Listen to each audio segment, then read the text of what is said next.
तो last class में इस जगह तक हम लोगों ने पढ़ा था ये force on current carrying wire due to magnetic field. तो मैग्नेटिक फील्ड के कारण से करंट कैरिंग वायर पे क्या फोर्स लगेगा वो हम लोग देख रहे थे, और इस पे कुछ क्वेश्चंस वगैरह किया था और ये फॉर्मूलेज हम लोगों ने देखे थे। तो अब इसी पे आगे पढ़ते हैं। सर एक क्वेश्चन दिया था आपने। हाँ, हाँ सर, एक क्वेश्चन दिया क्वेश्चन था। दिया था आपने। कौन सा क्वेश्चन? अच्छा, इधर दिया था ना क्वेश्चन कुछ। ओके, हाँ यही यही यही क्वेश्चन था। हाँ ओके, तो देखो इस क्वेश्चन में क्या बोला गया है कि एक इलेक्ट्रॉन है जो कि फेंका गया करंट कैरिंग वायर की तरफ, और उस इलेक्ट्रॉन के पास जो वेलोसिटी था वो v था, और इसको करंट कैरिंग वायर की तरफ फेंका गया। तो पूछा गया कि इस करंट कैरिंग वायर और ये जो इलेक्ट्रॉन है इसके बीच का मिनिमम डिस्टेंस कितना होगा। काफ़ी अच्छा लेवल का क्वेश्चन है, काफ़ी एडवांस क्वेश्चन है। इसको हम लोग करते हैं इधर।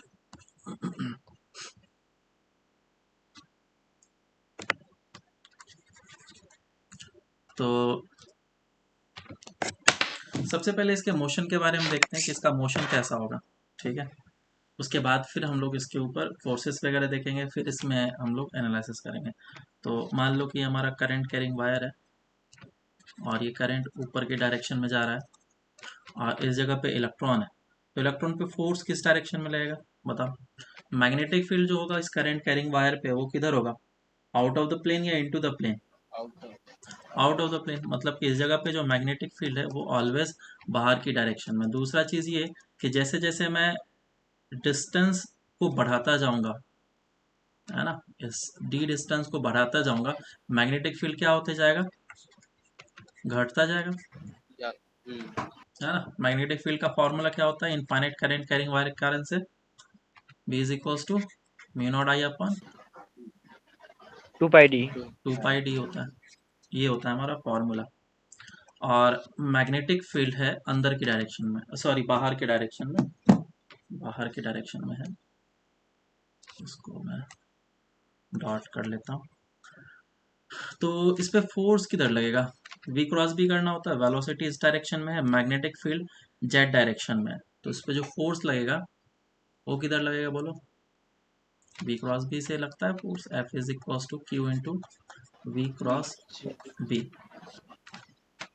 किधर लगेगा, नीचे या ऊपर, राइट, लेफ्ट या राइट? लेफ्ट से लगेगा। देखो वेलोसिटी इधर है और मैग्नेटिक फील्ड इस डायरेक्शन में है, तो v क्रॉस बी करेंगे तो इसके कारण से जो डायरेक्शन आएगा वो आएगा नीचे, बिल्कुल वर्टिकली डाउनवर्ड। ठीक है, लेकिन क्योंकि ये नेगेटिव चार्ज है तो डायरेक्शन उल्टा हो जाएगा, बराबर है क्या? तो this will be the direction of the force. तो इस पे फोर्स लगेगा इस डायरेक्शन में, और अगर ये फोर्स ऐसा लगेगा और वेलोसिटी इस डायरेक्शन में है तो ये कैसा मूव करेगा, आगे की डायरेक्शन में। और ये फोर्स का मैग्नीट्यूड बढ़ता जाएगा या घटता जाएगा, इस फोर्स का मैग्नीट्यूड टाइम के साथ बढ़ता जाएगा या घटता जाएगा, वो तो ये मुझे देगा ना। क्यू का वैल्यू नहीं बढ़ रहा है ना घट रहा है, वी का वैल्यू और बी का वैल्यू, इसके बारे में सोचो। बी का वैल्यू बढ़ रहा है या घट रहा है या कांस्टेंट है? हाँ, कांस्टेंट है सर। ये कांस्टेंट रहेगा। क्यों? क्योंकि मैग्नेटिक फील्ड कभी भी स्पीड को चेंज नहीं कर सकता, ना तो बढ़ा सकता है ना तो घटा सकता है। और इस जगह पे बी की बात करें तो इस जगह पे, इस जगह पे, इस जगह पे, हर एक जगह पे मैग्नेटिक फील्ड क्या होगा, अलग अलग, क्योंकि परपेंडिकुलर डिस्टेंस चेंज होते जा रहे हैं, है ना। तो परपेंडिकुलर डिस्टेंस घट रहा है, वो भी घट रहा है, तो मैग्नेटिक फील्ड क्या होगा, बढ़ता जाएगा। और यहाँ पे चार्ज है हमारा कांस्टेंट, तो ये दिख रहा है कि फोर्स का वैल्यू बढ़ता जा रहा है, और फोर्स क्या लगते जाएगा, परपेंडिकुलर डायरेक्शन में लगता जाएगा, और इसको इस डायरेक्शन में पुल करता जाएगा। ये तब तक पुल करता रहेगा, और मिनिमम डिस्टेंस तब जाकर के मिनिमम होगा जब इसकी वेलोसिटी का डायरेक्शन पैरेलल हो जाएगा वायर के। तभी मैं बोल सकता हूँ, तभी मैं बोल सकता हूँ कि ये हो जाएगा इसके बीच का मिनिमम डिस्टेंस। आया ना? कंडीशन समझ में आया क्या तुम्हें? क्या कंडीशन है, मिनिमम कब होगा? क्या मिनिमम होगा? Minimum distance between the electron and the wire. और क्या कंडीशन होगा उसके लिए? बोलो। जब वेलोसिटी जो है पैरेलल डायरेक्शन में हो जाएगा वायर के। ठीक है, अब चलो यहाँ पे देखो, मान लेते हैं किसी भी इंस्टेंट ऑफ टाइम पे, किसी भी इंस्टेंट ऑफ टाइम पे ये जो वायर है ऐसा ही है और जो इलेक्ट्रॉन की ट्रेजेक्ट्री होगी वो ऐसी होगी। किसी भी इंस्टेंट ऑफ टाइम पे इलेक्ट्रॉन इस जगह पे है तो इसके पास वेलोसिटी वेक्टर होगा दो डायरेक्शन में, एक इस डायरेक्शन में और एक इस डायरेक्शन में। इस डायरेक्शन में होगा Vx और होगा इस डायरेक्शन में Vy। तो मैं इस V को कितना लिख सकता हूँ? V will be equals to Vx square plus Vy square. सही है क्या? अब इसको डिफरेंशिएट कर लो, दिस विल रिमेन कांस्टेंट, लेकिन जैसे मैं इसको डिफरेंशिएट करूंगा तो ये टर्म हो जाएगा 0 और Vx का डिफरेंशिएशन कितना हो जाएगा? 2Vx dVx divided by dx, x के रेस्पेक्ट में डिफरेंशिएट करा मैंने, plus of 2Vy dVy by dx। समझ में आ रहा है क्या? This is x axis and this is y axis. और ये क्यों 0 हुआ? क्योंकि v तो हमारा कांस्टेंट है। ठीक है क्या? हाँ सर। तो 2 कैंसिल आउट कर लो और मेरे पास इधर से आ जाएगा Vx dVx divided by dx is equals to minus of Vy dVy divided by dx। ये क्या चीज़ है? v dv बाई dx क्या चीज़ है? ध्यान से देखो, समझ में आ जाएगा। क्या है ये? एक्सेलरेशन इन एक्स डायरेक्शन है क्या? This is acceleration in X direction. तो ये मेरा एक्सेलरेशन इन एक्स डायरेक्शन आ गया। अब किसी भी इंस्टेंट ऑफ टाइम पे जो फोर्स लगता है वो इस तरीके से दिया जाता है, F is equals to Q into V cross B. तो F जो वेक्टर फॉर्म में होता है उसको हम लोग ऐसे लिखेंगे, Q into V cross B. अब इस इंस्टेंट ऑफ टाइम पे वेलोसिटी वेक्टर और मैं मैग्नेटिक फील्ड का वेक्टर फॉर्म में लिख देता हूँ और उसको फिर क्रॉस प्रोडक्ट कर लेता हूँ। इधर आ जाएगा माइनस ऑफ ई, क्योंकि चार्ज नेगेटिव है, I cap J cap K cap, velocity vector V X V Y and 0। और ये कितना हो जाएगा? 0 0। और ये पॉजिटिव जेड डायरेक्शन में म्यू नॉट आई बाय हाँ 2 पाई टू एक्स। मैंने अभी एज्यूम करा है कि वो एक्स डिस्टेंस पे है। ये जो है पार्टिकल ये कितने डिस्टेंस पे है? इलेक्ट्रॉन एक्स डिस्टेंस पे, इस जगह पे इलेक्ट्रॉन एक्स डिस्टेंस पे। तो this will be the force vector और फोर्स वेक्टर को मैं अब क्रॉस प्रोडक्ट करके निकालता हूँ। तो ये हो जाएगा माइनस ऑफ ई और आई कैप प्लस माइनस प्लस। तो प्लस वाला आई कैप का कितना आ जाएगा? 0 है कि नहीं? नहीं सॉरी सॉरी सॉरी, ये आई कैप का आएगा that is V Y into mu not I by 2 pi X. ये ऐसा आ गया और ये वाला तो 0। अब जे कैप वाला देख लेता हूँ, माइनस ऑफ जे। तो जे कैप का आएगा which is V X into mu not I by 2 pi X. और जेड में कितना आएगा? प्लस ऑफ के कैप कितना आ जा रहा है? 0 जीरो। है ना? तो इधर से मेरा फोर्स वेक्टर निकला है और फोर्स वेक्टर फॉर्म का मतलब क्या है कि उसमें डायरेक्शन दिया हुआ आई कैप और जे कैप। ठीक है क्या? हाँ सर। तो इतने से को मैं एक्स डायरेक्शन का फोर्स बोल सकता हूँ. This is force in X direction and this is what, this is force in Y direction. मुझे सिर्फ फोर्स इन एक्स डायरेक्शन से मतलब है. जो फोर्स एक्स डायरेक्शन में होगा that is equals to mass into acceleration in X direction बोला जा सकता है. तो फोर्स एक्स डायरेक्शन में कितना होगा, मास इनटू एक्सेलरेशन. तो फोर्स एक्स डायरेक्शन में पहले तो इधर से निकाल लेता हूँ, which is minus of E V Y into mu not I by 2 pi X is equals to mass of electron होगा इंटू एक्सेलरेशन. एक्सेलरेशन कितना है हमारा, this much, minus V Y minus V Y minus V Y D V Y by D x.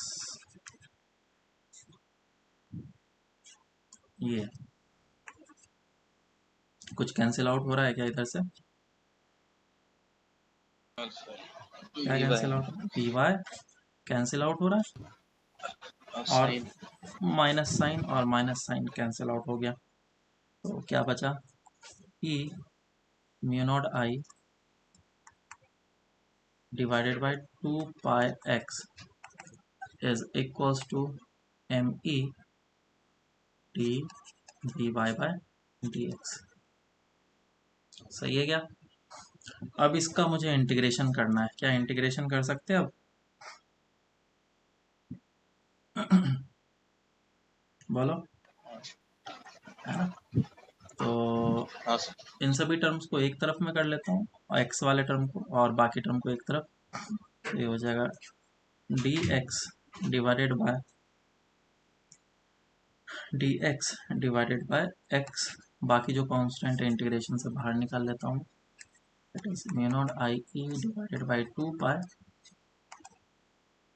Is equals to M E integration D V bye.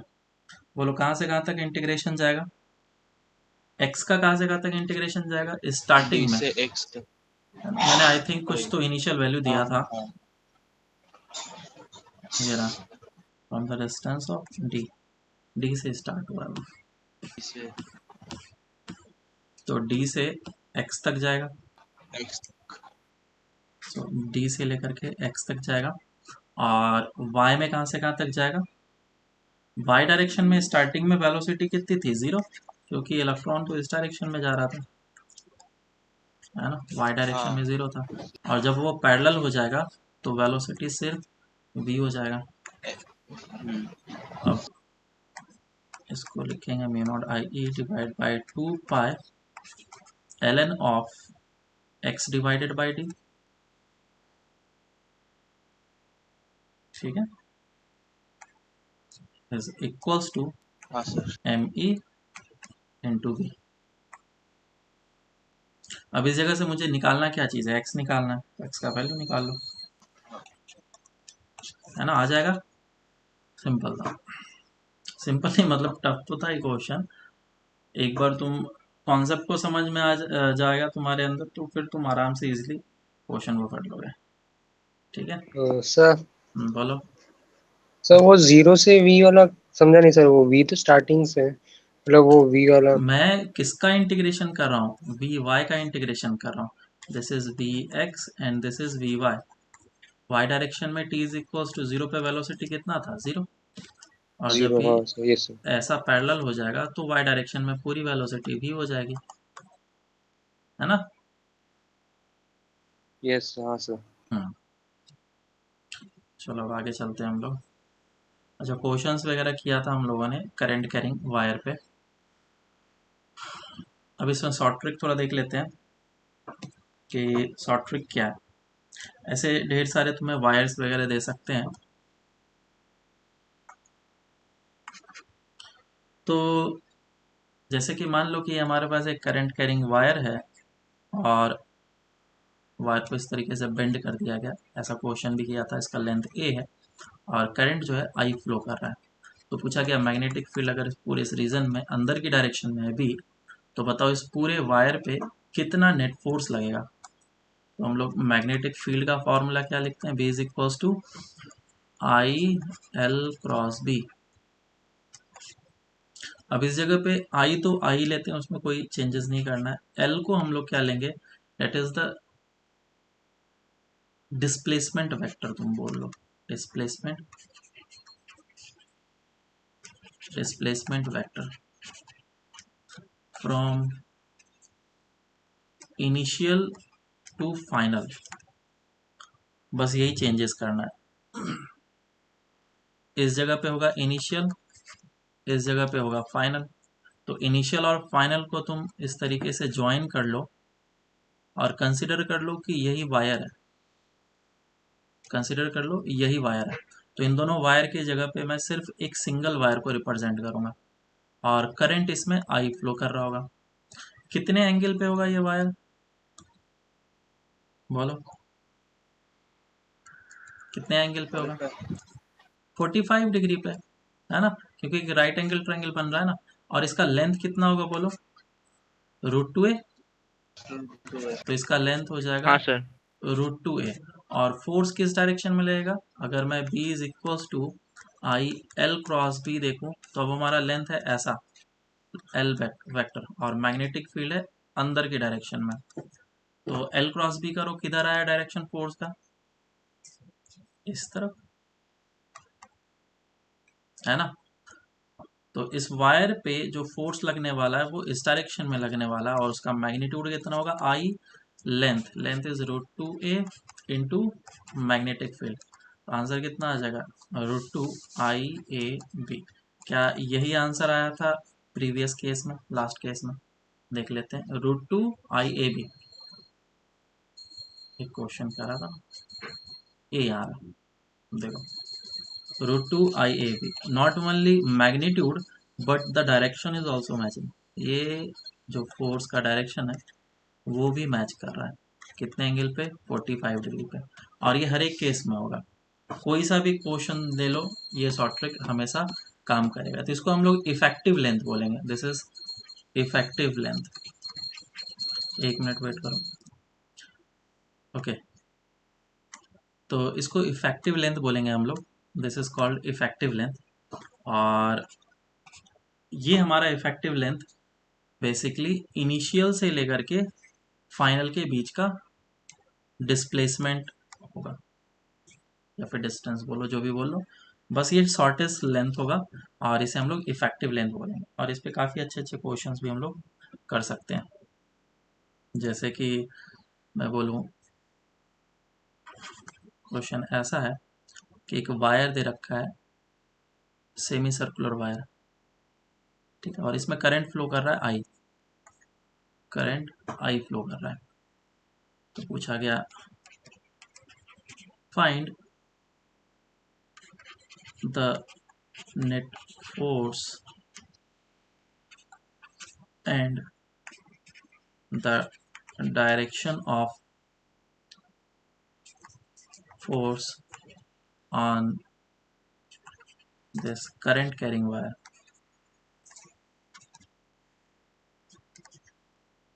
current carrying wire। तो इस current carrying wire पे जो force लगेगा उसका भी direction चाहिए और साथ ही साथ नेट मैग्नीट्यूड में कितना लगेगा वो भी चाहिए। मान लो कि ये जो रेडियस है R और ये करंट कैरिंग वायर है और मैग्नेटिक फील्ड जो है अंदर के डायरेक्शन में B। तो सॉल्व करो इसको।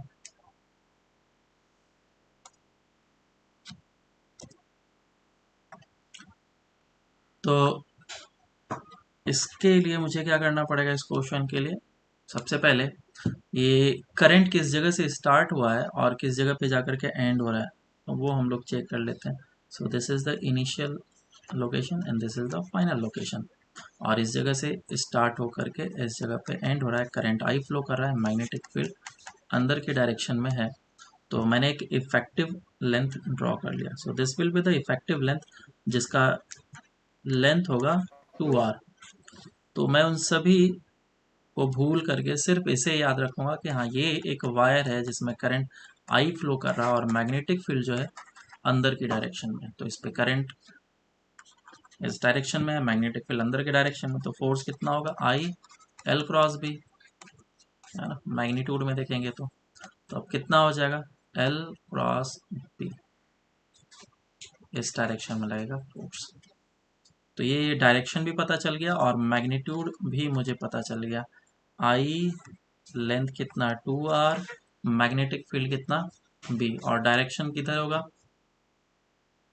जे कैप, अगर ऊपर की जे डायरेक्शन कैप। में है ना, तो ये हो जाएगा फोर्स वेक्टर फॉर्म। अगर मुझे ये तरीका नहीं पता होता तो मुझे कैसे क्वेश्चन करना होता, मैं वो भी सेकंड मेथड बता देता हूँ, क्योंकि इंटीग्रेशन तो काम आता ही है।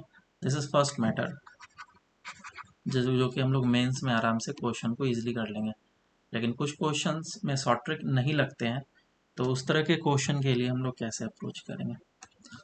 तो ये है हमारे पास वायर और इस पे करंट फ्लो कर रहा है आई। किसी भी जगह पे मैं जाऊंगा, थीटा एंगल पे जाकर के डी थीटा एलिमेंट चूज करा, ठीक है, और इस एलिमेंट में एक छोटा सा एलिमेंट मिलेगा और करंट इस डायरेक्शन में फ्लो कर रहा होगा, डीएल लेंथ का होगा, डीएल कितना हो जाएगा, DL will be equals to R into D theta होगा। और इस पे जो फोर्स लग रहा होगा वो किधर लग रहा होगा, इस डायरेक्शन में, क्योंकि मैग्नेटिक फील्ड है हाँ अंदर की डायरेक्शन में, बराबर। अब इस फोर्स का होगा दो कंपोनेंट, एक इधर और एक इधर, इधर एंगल होगा थीटा, तो ये बनेगा एफ कॉस थीटा और ये बनेगा एफ साइन थीटा। तो सेम तरह का कंपोनेंट जो है मैं इधर भी तो ले सकता हूँ, सेम तरह का इधर भी एक कंपोनेंट मिलेगा, हाँ डीएल वेक्टर इधर होगा और इस पे फोर्स इस डायरेक्शन में लग रहा होगा, थीटा एंगल पे ये भी है, और इस डायरेक्शन में एफ कॉस थीटा और इस डायरेक्शन में एफ साइन थीटा। तो क्या कैंसिल आउट हो जा रहा है, F cos theta cancel out हो जा रहा है, मतलब कि इस लूप पे हॉरिजॉन्टल डायरेक्शन में कोई भी फोर्स नहीं लगेगा, जो भी फोर्स होंगे that will be only in the vertical direction. तो एक चीज तो मैंने पहले प्रूफ कर दिया कि हाँ ये सिर्फ वर्टिकल डायरेक्शन में फोर्स लगने वाला रिजल्टेंट। क्लियर है क्या? तो मुझे इंटीग्रेट करना पड़ेगा कहाँ से कहाँ तक।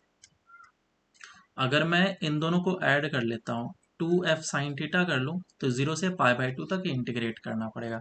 सो force in y direction is equals to integration of f sine theta, 2 भी डाल लेता हूँ डी, है ना, ऐसा इसका इंटीग्रेशन होगा। और क्योंकि मैंने एलिमेंट काफ़ी छोटा लिया है तो फोर्स भी काफ़ी छोटा होगा, तो छोटा सा फोर्स क्या होगा, इसे छोटा सा लिखना था मुझे, मैंने एफ दे दिया, कोई बात नहीं, एलिमेंट हमारा छोटा सा है। So this force will be equals to I L B, length कितना है हमारा डी एल, और मैग्नेटिक फील्ड कितना है बी, ये चीज़, और डी एल का वैल्यू पुट कर लेता हूँ I into B into R into D theta. अब इस जगह पे पुट करूँगा मैं D F, so this df is I into b into r into d theta into sin theta। जो जो कांस्टेंट है बाहर निकाल लो, I B into R integration sine theta D theta, और इंटीग्रेशन कहाँ से कहाँ तक जाएगा, 0 से लेकर के π/2 तक। और तुम्हें पता ही है शॉर्ट ट्रिक कि इसका एरिया कितना होता है 1, है ना। ये अगर इस तरीके से साइन का कर्व है तो एरिया अंडर द कर्व π/2 तक कितना होता है इस जगह तक का, विच इज़ 1, तो ये आ गया 1। तो कितना आ जाएगा 2i to R into yes B, क्या एग्जैक्टली वही हाँ है ना। और डायरेक्शन तुमने तो निकाल ही लिया पहले, जे कैप के वो डायरेक्शन वाई में, डायरेक्शन। ठीक है। चलो अब आगे चलते हैं। ओके, तो स्टार्ट करते हैं। तो इधर देखो, अभी जो हम लोगों ने क्वेश्चन किया ये क्वेश्चन हमारा सिंपल सा था, जिसपे कि हम लोगों ने शॉर्ट ट्रिक लगा के आंसर निकाल दिया। जो स्टैंडर्ड तरह के क्वेश्चन बनते हैं इसमें, उस पर हम लोग फोकस करते हैं। काफ़ी ज़्यादा तुम्हें ये क्वेश्चन देखने के लिए मिलेगा, इसको हम लोग रेल क्वेश्चन बोलते हैं। तो मान लो एक रेल ट्रैक है इस तरह का, या फिर दो कंडक्टिंग वायर्स हैं ऐसा, और ये इस तरीके से हॉरिजॉन्टल प्लेन में है, और इसके ऊपर मैंने एक कंडक्टिंग रॉड रख दिया या फिर रॉड रख दिया, और इस जगह पे एक बैटरी ऐड कर दिया मैंने। और इस पूरे रीजन में मैग्नेटिक फील्ड अंदर की डायरेक्शन में, इस जगह से स्टार्ट हुआ है मैग्नेटिक फील्ड, और इस पूरे रीजन में मैग्नेटिक फील्ड अंदर के डायरेक्शन में। ये जो वायर है इसके पास रेजिस्टेंस है आर नॉट,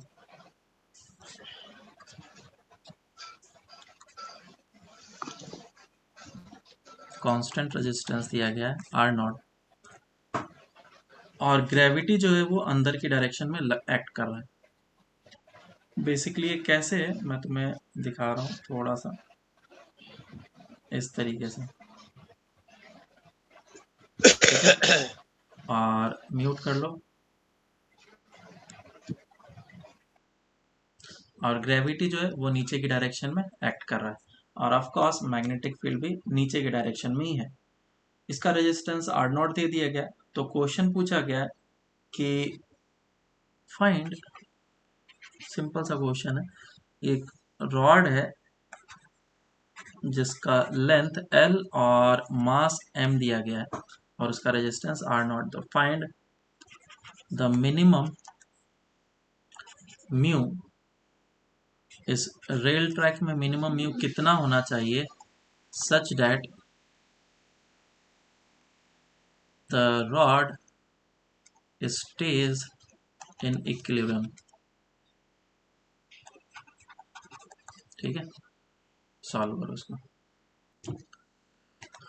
सो इस क्वेश्चन में क्या करना पड़ेगा मुझे, निकालना क्या चीज़ है, such that it stage in equilibrium. अगर इक्विलिब्रियम में रहना है तो मिनिमम कोएफिशिएंट ऑफ फ्रिक्शन कितना होना चाहिए।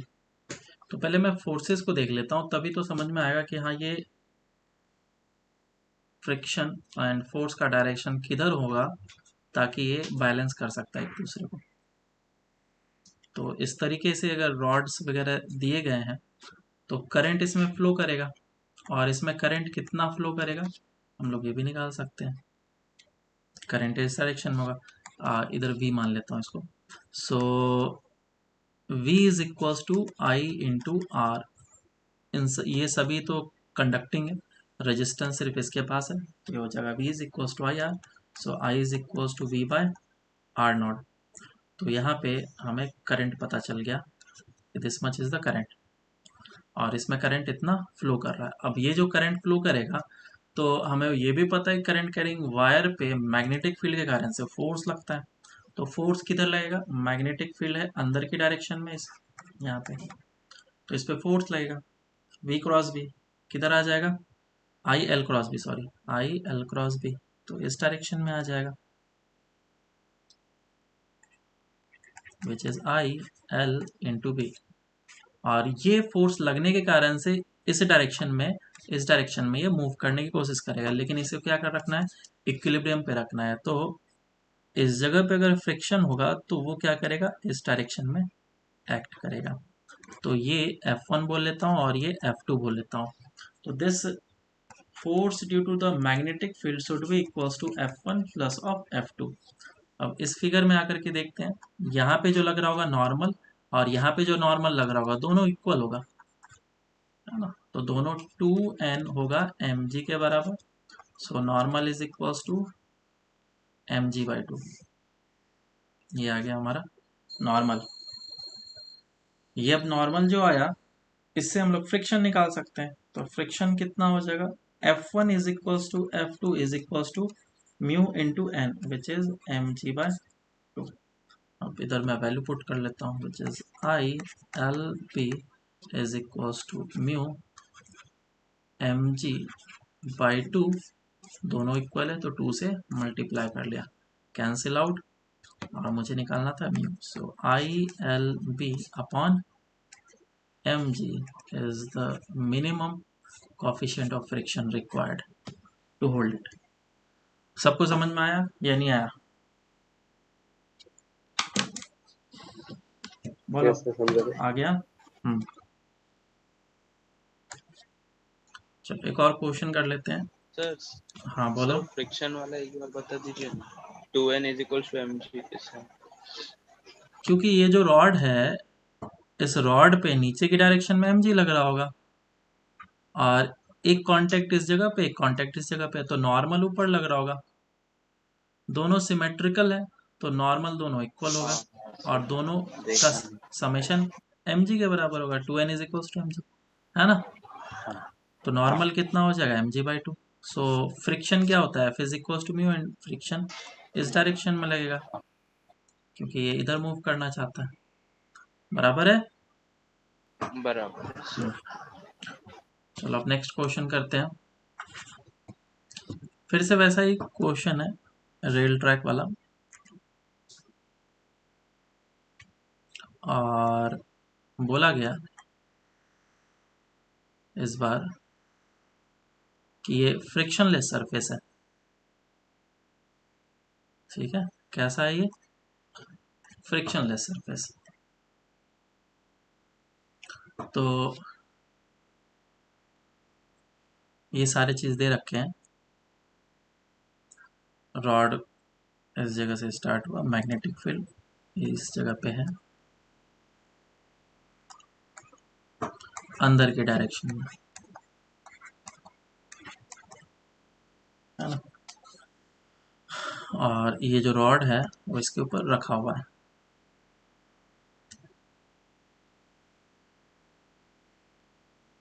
और जो बैटरी है वो V पोटेंशियल का है, ऐसा दे रखा है।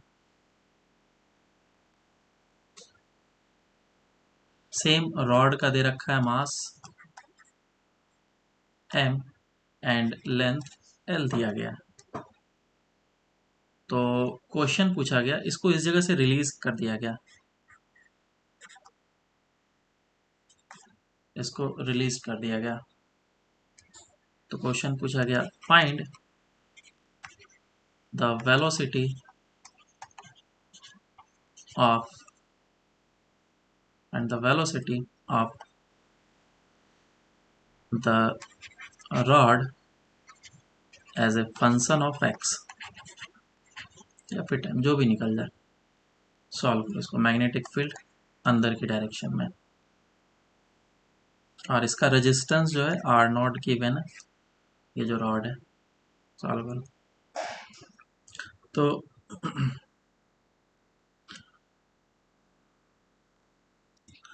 तो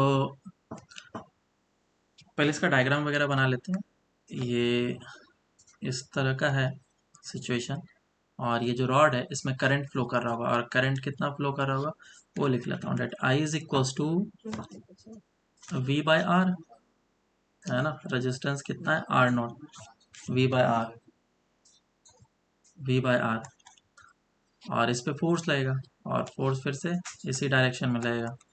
force is equals to ILB, current हो जाएगा V/R not L into magnetic field. ये फोर्स कांस्टेंट है, ये वेरिएबल है? बोलो, कांस्टेंट है या वेरिएबल है? ये सारे वैल्यू कांस्टेंट है, कोई भी चीज चेंज नहीं हो रहा है ना?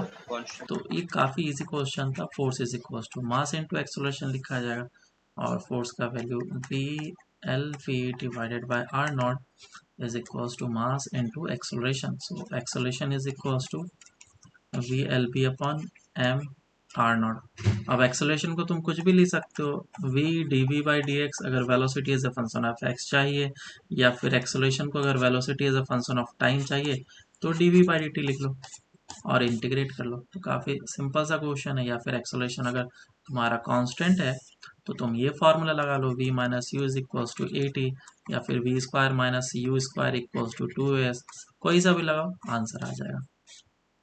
समझ में आ रहा है क्या? क्वेश्चन कॉम्प्लिकेटेड कब बनता, जब मैं इस वाले रॉड में रेजिस्टेंस दे दिया होता कि रेजिस्टेंस है, तब फिर क्या होता, जैसे जैसे आगे चलते जाता करंट का वैल्यू डिक्रीज करते जाता। That means now the force is variable. अगर फोर्स वेरिएबल है तो एक्सोलेशन वेरिएबल है, तो फिर मुझे इस इंटीग्रेशन की ज़रूरत पड़ती है। और उस समय जो रेजिस्टेंस होता, उस रेजिस्टेंस को हम लोग अलग तरीके से लिखते हैं। उस क्वेश्चन के लिए भी हम लोग सेम पैटर्न यूज करेंगे और हमारा आंसर आ जाएगा। तो इस पर एक एडवांस क्वेश्चन करते हैं, काफ़ी बढ़िया क्वेश्चन है और इसमें सारी चीज़ मिक्स कर दी है। क्वेश्चन कैसा है दिखाता हूँ मैं। एक वेज है इस तरह का,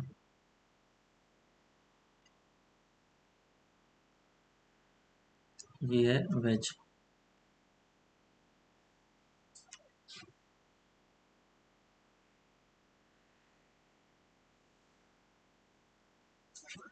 let's say this angle is 37 degree, ये 37 डिग्री है और एक रेल ट्रैक है,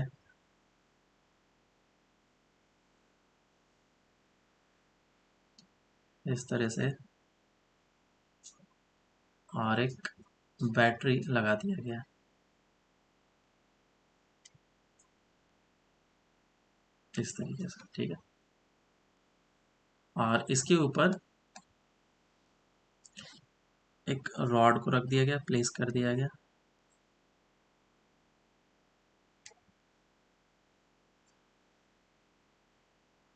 और थोड़े से चेंजेस हैं, ध्यान से समझना। ये जो रॉड है इसका मास m है और लेंथ दे रखा है l, और ये जो है पोटेंशियल डिफरेंस v है। फ्रिक्शनलेस सरफेस है,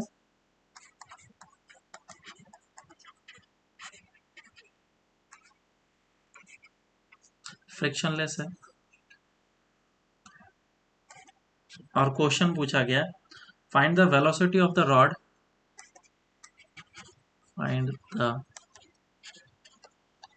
velocity of the rod kept on the frictionless rail track.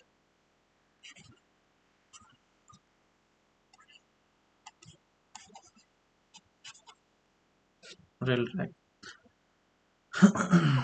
as a function of x, और x किधर होगा, इस जगह से। अगर ये रेल ट्रैक है हमारे पास तो इस जगह से डिस्टेंस को हम लोग x एज्यूम करेंगे, ऐसा, as a function of x। Mass of the rod m दे रखा है और रेजिस्टेंस भी रॉड का r दे रखा है, एंड द रेजिस्टेंस पर unit length of the rail track, ये भी देता हूँ, रेजिस्टेंस पर unit length of rail track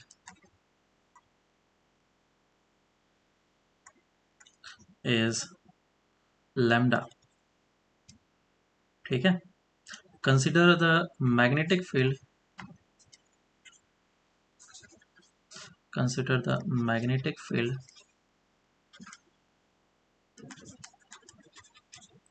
is in downward direction,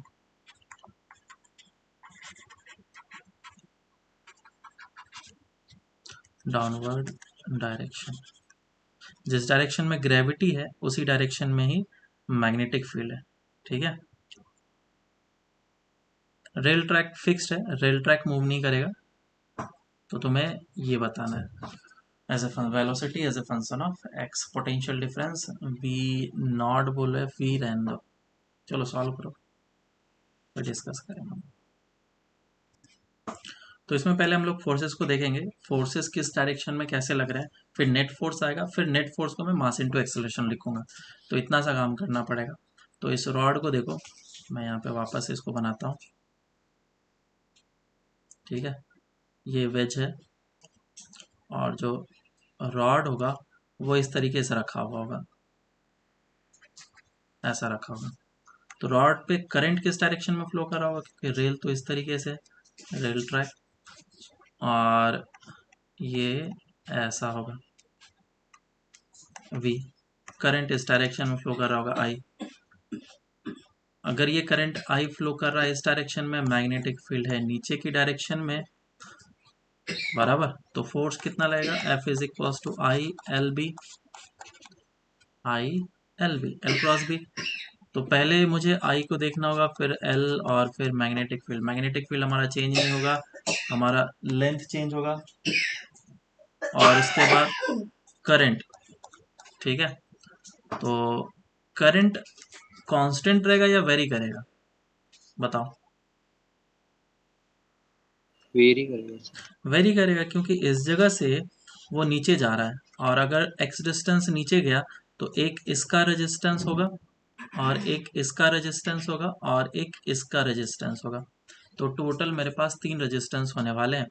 इसका रेजिस्टेंस तो आर नॉट है, वो मैंने लिख दिया कांस्टेंट, लेकिन अगर वो x डिस्टेंस आगे मूव कर चुका है तो इसका जो डिस्टेंस रेजिस्टेंस होगा small r, that will be lambda into x, और इसका भी कितना होगा, small r, that will be also be lambda into x. तो टोटल रेजिस्टेंस कितना हो गया, R equivalent will be equals to R not plus 2 lambda x. समझ में आया क्या ये?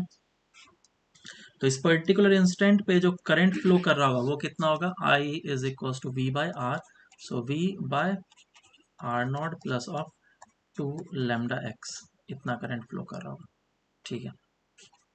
अब मुझे क्या निकालना है, ये निकल गया I, ये निकल गया L, और ये हमारा B। तो इधर से जो फोर्स आ रहा है दैट फोर्स इज वेरिएबल, लेकिन फोर्स लगेगा किस डायरेक्शन में, मैं यहाँ पे देखता हूँ, ये है हमारा 37 डिग्री, और मैग्नेटिक फील्ड है नीचे की डायरेक्शन में। इस डायरेक्शन में मास के कारण से तो फोर्स लगेगा, वो कितना हो जाएगा, mg साइन 37, उसमें कोई दिक्कत नहीं, और फ्रिक्शनलेस सरफेस है तो नॉर्मल मुझे दिखाने की ज़रूरत नहीं है। और मैग्नेटिक फील्ड के कारण से फोर्स किधर लगेगा, कोई बता सकता है, बोलो। करंट इस पे बाहर की डायरेक्शन में आ रहा है, बाहर की डायरेक्शन में करंट आई, और मैग्नेटिक फील्ड है नीचे की डायरेक्शन में, आ रहा है क्या, ये है करंट इस डायरेक्शन में, मैग्नेटिक फील्ड है नीचे की डायरेक्शन में भी। तो I cross, sorry L cross B करो, एल क्रॉस बी कितना होगा, डायरेक्शन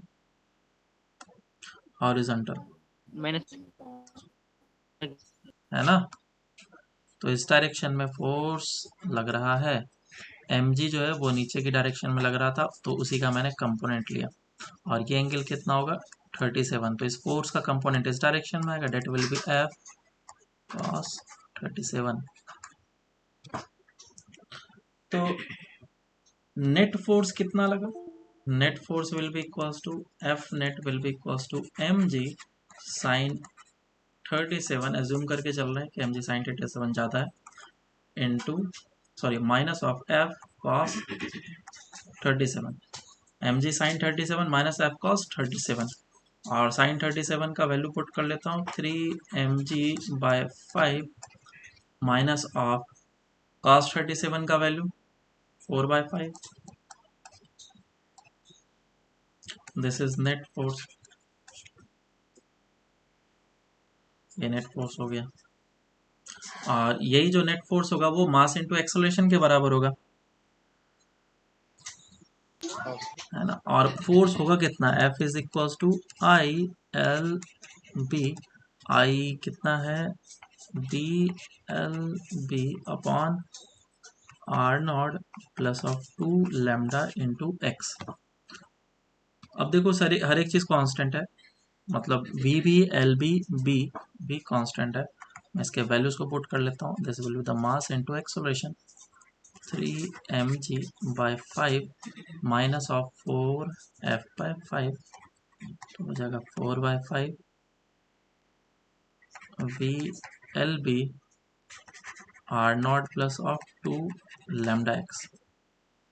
मास को भी डिवाइड कर लो तो मास कैंसिल आउट हो जाएगा, और ये नीचे आ जाएगा। ठीक है, अब एक्सेलरेशन को क्या लिखना है मुझे, बोलो। v dv। हाँ, तो क्योंकि मुझे as a function of x चाहिए तो v dv बाय dx लिखना पड़ेगा।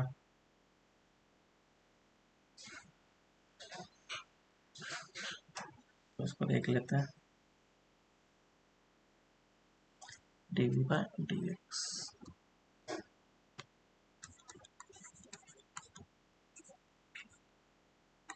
v dv by dx is equals to 3g by 5 minus of 4blb divided by 5m constant है, और इसको मैं अलग रखूंगा R not plus 2 lambda x, और dx को उस तरफ सेंड कर लेता हूँ और इसको फिर इंटीग्रेट कर लेता हूँ। v dv का इंटीग्रेशन और 3g by 5 dx इसका integration minus of 4blb divided by 5m integration 1/r0 plus 2 lambda x dx इसका इंटीग्रेशन कहाँ से कहाँ तक जाएगा,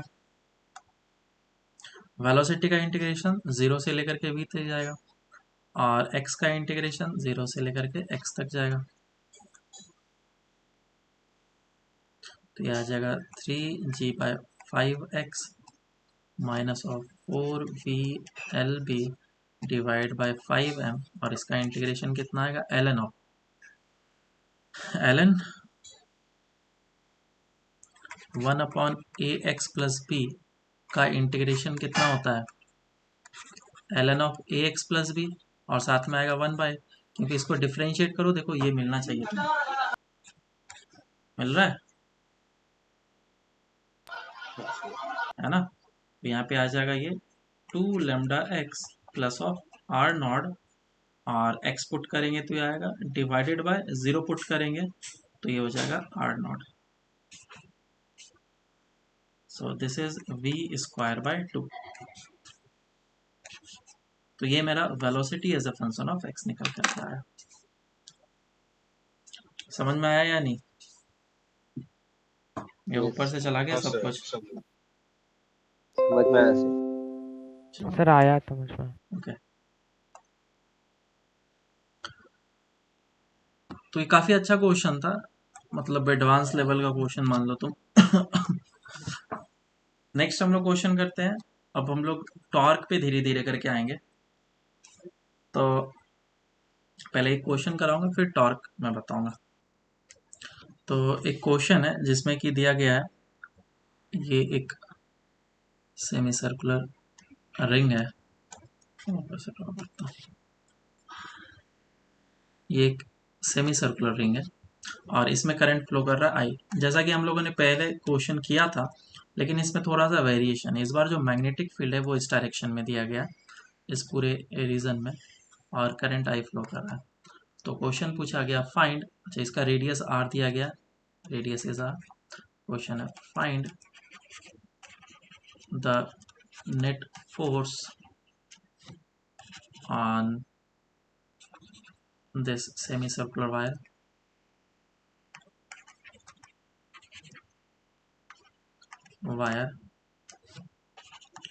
and also find net torque on it।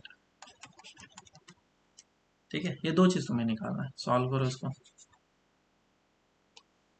Last time मैंने बताया था इंटीग्रेशन किस तरीके से करना, तो काइंड ऑफ सिमिलर वे ही रहेगा, और उसी तरीके से तुम इंटीग्रेशन करो तो तुम्हारा फोर्स भी निकलेगा और तुम्हारा साथ ही साथ टॉर्क भी निकलेगा। फोर्स तुम आराम से निकाल सकते हो, जैसे मैंने शॉर्ट ट्रिक बताया, कोई दिक्कत नहीं है।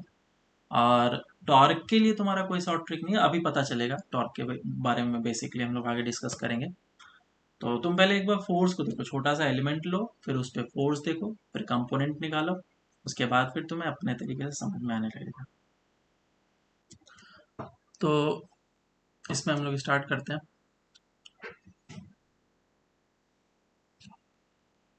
फिगर बनाते हैं, फिगर बना के समझेंगे हम लोग अच्छे तरीके से। तो ये हमारे पास जो करंट कैरिंग वायर है वो ऐसा है कुछ, और इसमें करंट फ्लो कर रहा है। फोर्स के बारे में आसानी से हम लोग जान सकते हैं कि अगर करंट इस डायरेक्शन में फ्लो कर रहा है और मैग्नेटिक फील्ड इस डायरेक्शन में, तो सबसे इनिशियल लोकेशन ये होगा, फाइनल लोकेशन ये होगा, और एल इफेक्टिव कितना हो जाएगा, डेट विल बी 2r। तो ये हो जाएगा 2r, और लेंथ का वेक्टर का डायरेक्शन भी इधर ही होगा, मैग्नेटिक फील्ड का भी वेक्टर का डायरेक्शन इधर ही होगा। तो फोर्स कितना आ जाएगा, नेट फोर्स देखो तो नेट फोर्स विल बी 0। क्यों? क्योंकि साइन थीटा 0 हो जाएगा, है ना। तो ये तो इजी था हमारे लिए। टॉर्क निकालते हैं। तो टॉर्क के लिए क्या करना पड़ेगा, मुझे फोर्स देखना पड़ेगा, उसके बाद ही मैं डिसाइड कर सकता हूँ। इस शॉर्ट ट्रिक से मैं टॉर्क को 0 नहीं बोल सकता हूँ। तो मैंने क्या करा, छोटा सा फिर एलिमेंट लिया जा करके, थीटा एंगल पे जा करके डी थीटा एलिमेंट चूज किया, जैसा लास्ट केस में हम लोगों ने किया था। थीटा पे जा करके डी थीटा एलिमेंट चूज करा, और करंट जो है इसमें इस डायरेक्शन में फ्लो कर रहा है और डीएल वेक्टर इस डायरेक्शन में। तो इस पे फोर्स किधर लगेगा बताओ, डीएल वेक्टर इस डायरेक्शन में और मैग्नेटिक फील्ड इस डायरेक्शन में, तो फोर्स किधर लगेगा, एल क्रॉस बी होता yes sir. है ना, DL cross B, this will be the direction of force. So L cross B करेंगे तो ये ऊपर की डायरेक्शन में आएगा या अंदर की डायरेक्शन में, इनटू द प्लेन या out of the plane, out of the plane, है ना। आउट ऑफ तो जो फोर्स लगेगा that will be out of the plane, out of the plane. और मैं डॉट से इसको डिनोट कर देता हूँ। इस जगह पे अगर वो एलिमेंट होता, इस जगह पे एलिमेंट होता, तो क्या यहाँ पे भी मैग्नेटिक फील्ड के साथ ऐसे एंगल बनता, तो सेम पैटर्न बनता, और मैं बोल सकता था कि इस पे भी फोर्स ऊपर की डायरेक्शन में लगता। तो इनफैक्ट जो राइट साइड है, राइट साइड में जितने भी छोटे छोटे एलिमेंट लिए मैंने करंट कैरिंग वायर के, उस पे जो फोर्स लगेंगे वो सिर्फ और सिर्फ अपवर्ड डायरेक्शन में लगेंगे, upward in the sense out of the plane. और अब लेफ्ट साइड की बात करता हूँ।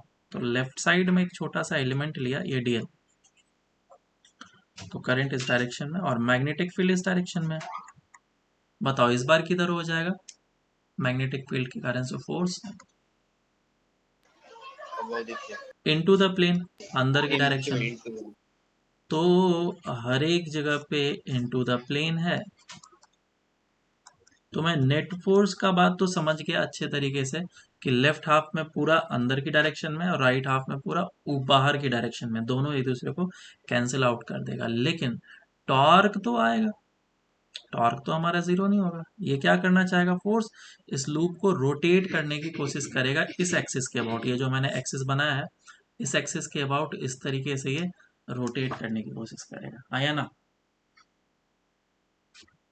है कि नहीं, हाँ सर। है ना। तो मुझे वही निकालना है कि ये कितना होगा टॉर्क। तो टॉर्क कैसे निकलेगा, टॉर्क का फॉर्मूला होता है torque is equals to R cross F. Torque का डायरेक्शन मुझे पता है, बस मुझे मैग्नीट्यूड निकालना है। So torque is equals to R perpendicular into F लेना पड़ेगा। तो ये जो हमारे पास एक लूप बना है, मैं इस जगह पे गया और छोटा सा एलिमेंट चूज किया, या फिर डीएल लेंथ का लिया है मैंने एलिमेंट, और आर वेक्टर होगा ये वाला, this will be the R vector. क्या ये लेंथ के परपेंडिकुलर है ना। तो आर परपेंडिकुलर हो जाएगा कैपिटल आर, और फोर्स कितना हो जाएगा इस पे, बाहर की डायरेक्शन में क्रॉस वाला, नहीं सॉरी डॉट वाला है ना, बाहर की डायरेक्शन में। तो ये कपल फोर्स बन रहा है एक। अगर मैं इस फोर्स और इस फोर्स के देखूंगा तो ये दोनों क्या बनेंगे, कपल फोर्सेस बनेंगे, हाँ yes. है ना। तो कपल फोर्सेस के कारण से टॉर्क जो होगा एक्सिस के अबाउट, तो मुझे आर परपेंडिकुलर लेना पड़ेगा, और इस जगह से आर परपेंडिकुलर हमारा ये वाला बनेगा। समझ में आ रहा है क्या। अगर मैं पॉइंट के अबाउट देखूंगा, दिस इज पॉइंट, पॉइंट के अबाउट देखूंगा तो ये हो जाएगा हमारा आर इंटू एफ।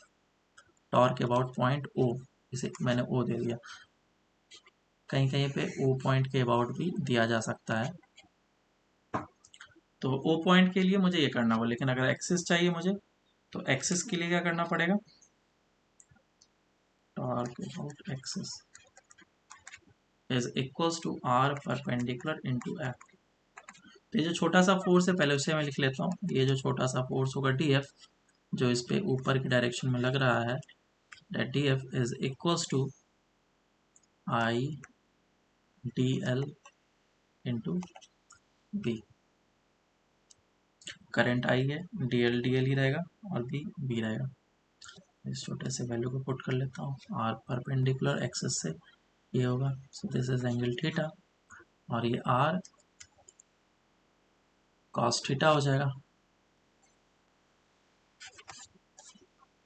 और फोर्स कितना हो जाएगा I dl इंटू b, और dl का वैल्यू कितना हो जाएगा r d theta.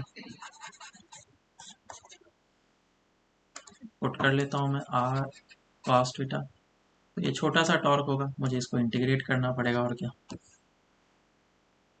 r cos theta I dl which is r d theta into magnetic field. जो कांस्टेंट है बाहर निकाल लो इंटीग्रेशन से, I r स्क्वायर दिख रहा है और b दिख गया, और क्या है cos थीटा d थीटा।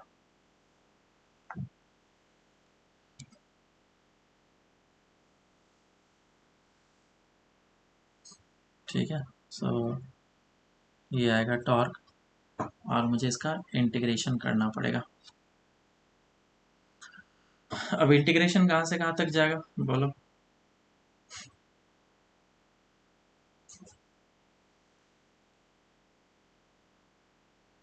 0 से पाई बाय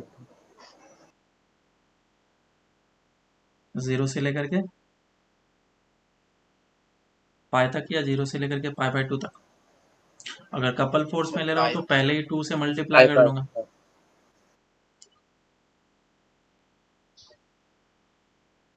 तो अगर इस जगह पे मैं कपल फोर्स लूंगा तो मुझे इसे 2 से मल्टीप्लाई करना पड़ेगा, तो मैं इसको 2 से मल्टीप्लाई कर देता हूँ।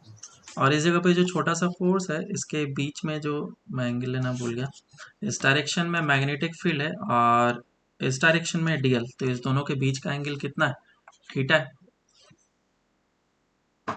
है कि नहीं, हाँ सर। क्रॉस प्रोडक्ट होता है ना, तो इस जगह पे मुझे लेना पड़ेगा साइन थीटा, ऐसा साइन थीटा लेना पड़ेगा, और फिर नहीं थीटा नहीं आएगा ना, वो ये मैग्नेटिक फील्ड है ना, एंगल निकाल लेते हैं, दिस एंगल इज थीटा, ये एंगल थीटा, तो ये 90 माइनस थीटा, ये थीटा, और ये 90 माइनस थीटा आएगा, 90 माइनस थीटा, तो इसे लिखूंगा I D L into B sine of 90 minus theta, sine 90 minus theta कितना हो जाएगा cos theta, I D L B into cos theta. This is छोटा सा फोर्स, और इसी छोटे से फोर्स को मैंने यहाँ पे पुट करा था, तो एक कॉस थीटा और आएगा बस। और कपल फोर्स अगर मैं ले रहा हूँ तो कपल फोर्स के लिए क्या करना पड़ेगा, मुझे 2 से मल्टीप्लाई कर लेना पड़ेगा इसको, तो मैं इसको 2 से मल्टीप्लाई कर लेता हूँ, क्योंकि दोनों फोर्स जो है वो सेम टॉर्क अप्लाई करेगा, ये भी डिस्टेंस उतना ही है, तो ये इस जगह पे आ जाएगा कॉस स्क्वायर थीटा, ये भी कॉस थीटा, ये कॉस स्क्वायर थीटा। और अब इसका इंटीग्रेशन कहाँ से कहाँ तक जाएगा, I R square into B integration of 0 से pi by 2 0 into cos square theta D theta, this is torque. Cos square theta का इंटीग्रेशन कैसे करें, याद है क्या, कॉस 2 थीटा का फॉर्मूला जो होता है वो 2 कॉस स्क्वायर थीटा -1 होता है, so cos square theta is equals to cos 2 theta plus 1 divided by 2, ये हो जाएगा, इसका वैल्यू यहाँ पे पुट कर लेंगे आई आर स्क्वायर पी इंटीग्रेशन 0 से pi by 2 cos 2 theta plus 1 divided by 2 D theta. और अब इसको इंटीग्रेट करते हैं।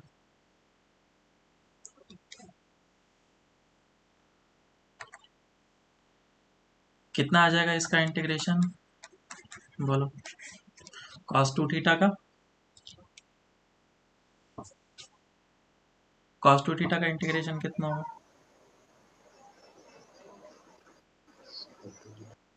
साइन को डिफरेंशिएट करते हैं तो क्या मिलता है, कॉस 2 थीटा, और साथ ही साथ आता है 2 मल्टीप्लिकेशन में। तो अगर मैं इसको इंटीग्रेट करूंगा तो ये मिलना चाहिए, तो 1/2 तो इधर देना पड़ेगा ना, क्योंकि इधर 2 मल्टीप्लाइड है। बराबर है क्या? तो 1/2 एक Yes, sir. पहले से था और एक 1/2 इधर आएगा, विच इज साइन 2 थीटा का। और इस जगह पे ये 1 है, इसका इंटीग्रेशन कितना हो जाएगा, थीटा प्लस थीटा बाय 2 आ जाएगा। और इसका इंटीग्रेशन, ये जो 2 था वो मिस कर दिया मैंने यहाँ पे, ये 2 मल्टीप्लाइड है यहाँ पे।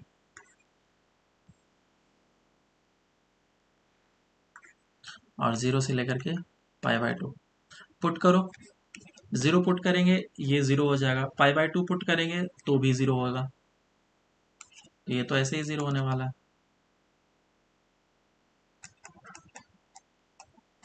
तो सिर्फ थीटा में वैल्यू पुट हो जाएगा। 0 पुट करेंगे तो 0 ही आएगा, और पाई बाय 2 पुट करेंगे तो ये हो जाएगा पाई बाय 4। 2 से कैंसिल आउट कर लो, तो ये कितना आ जाएगा, I B into pi R square by 2। Pi R square by 2 क्या चीज़ है,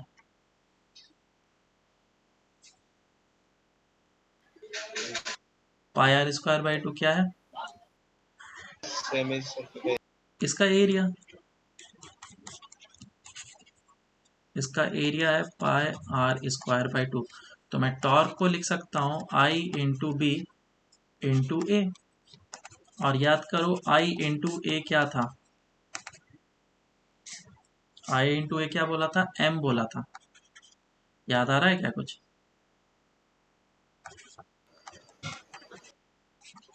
so this is the torque का फॉर्मूला एम क्रॉस बी, जो कि हम लोगों ने बहुत पहले स्टार्टिंग में ही किया था, जब हम लोगों ने डायपोल वगैरह देखा था, और उसमें कंपेयर करा था एक सेमी सर्कुलर लूप है इस तरह का, कोई भी लूप ऑफ वायर होगा, तो मैग्नेटिक फील्ड में वो क्या होता है, एक बार मैग्नेट की तरह बिहेव करता है। और मैग्नेटिक फील्ड में इस बार मैग्नेट को हम लोग रख देंगे तो इस पे फोर्सेस लगेंगे या टॉर्क लगेगा, टॉर्क इस तरीके से दिया जाएगा, और इसका potential energy minus of M dot B होता है। तो ये सारी चीज़ हम लोगों ने पहले ही देख लिया था, बस इसका डेरिवेशन कर लिया बेसिकली हम लोगों ने, या फिर एक इंटीग्रेशन तरीके से कैसे हम लोग निकालते हैं वैल्यू को वो देख लिया। और चाहते तो हम लोग डायरेक्ट ये फॉर्मूला अप्लाई कर लेते और आंसर आ जाता। Next is torque on current carrying loop due to magnetic field.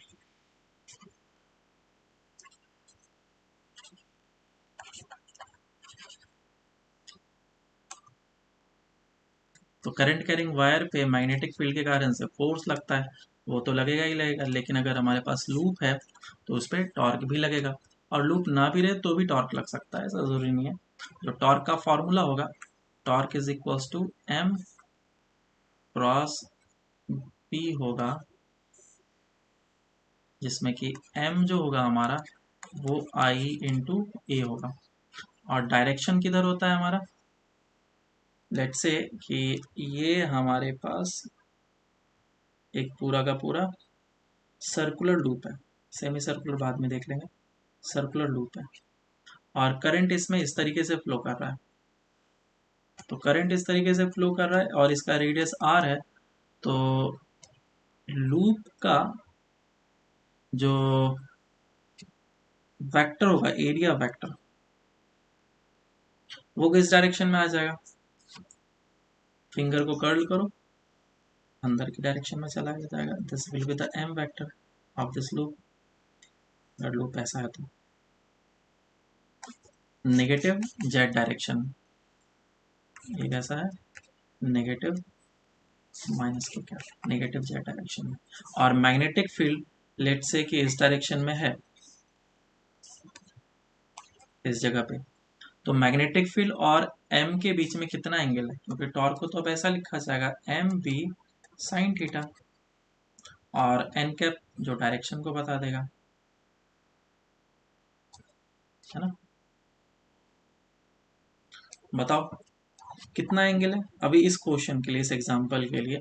Magnetic field इस डायरेक्शन में है और एम वेक्टर इस डायरेक्शन में है, और एम क्रॉस बी करना है, तो एम क्रॉस बी करेंगे तो टॉर्क किस डायरेक्शन में आया, नीचे की डायरेक्शन में। टॉर्क आया हमारा नीचे की डायरेक्शन में, मतलब कि इस एक्सिस के अबाउट इस तरीके से रोटेशन होगा। टॉर्क नीचे आया, इसका मतलब ये जो एक्सिस दिया गया है, इस एक्सिस के अबाउट करंट आई फ्लो कर रहा है, इस तरीके से रोटेशन करेगा, तभी टॉर्क नीचे का मतलब है। अगर टॉर्क ऊपर होता तो इसका मतलब रोटेशन ऐसा होता। स्क्रू रूल या फिर राइट हैंड थंब रूल लगा लो, तुम्हें डायरेक्शन पता चल जाएगा, ठीक है। और पोटेंशियल एनर्जी वगैरह भी हम लोगों ने निकाला ही था इसमें। पोटेंशियल एनर्जी कितना होता है, M dot B minus sine के साथ, theta is equal to 90 degree पे हम लोगों ने पोटेंशियल एनर्जी क्या रेफरेंस लिया था, 0।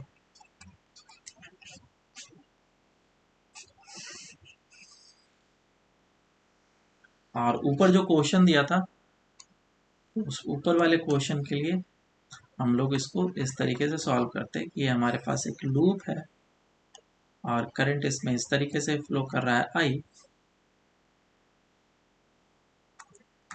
उसका एरिया वेक्टर अंदर की डायरेक्शन में हो जाएगा, तो एम भी अंदर की डायरेक्शन में हो जाएगा।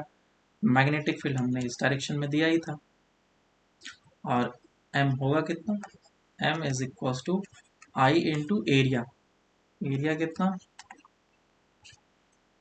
पाई आर स्क्वायर बाई 2। अभी इस पे ढेर सारे क्वेश्चन करेंगे, बहुत ही इंपॉर्टेंट है ये चीज़ जो मैं बता रहा हूँ।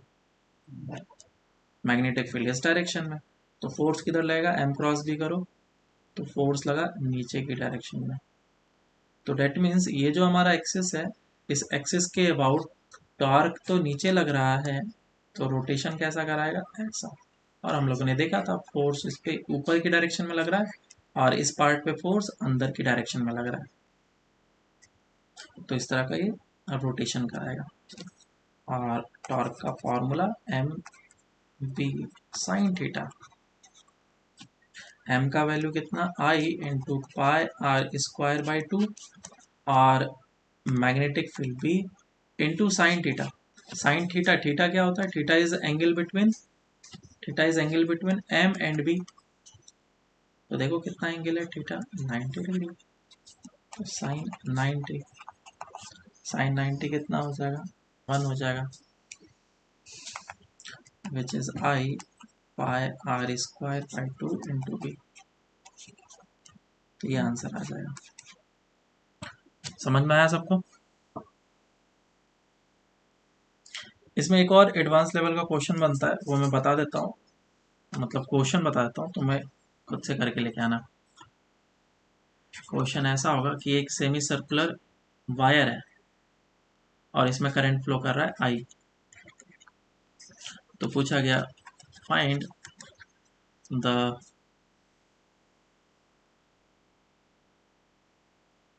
Dipole moment,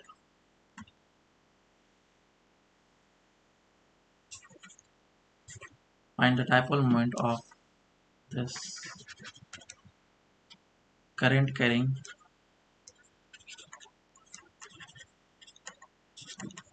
semicircular wire।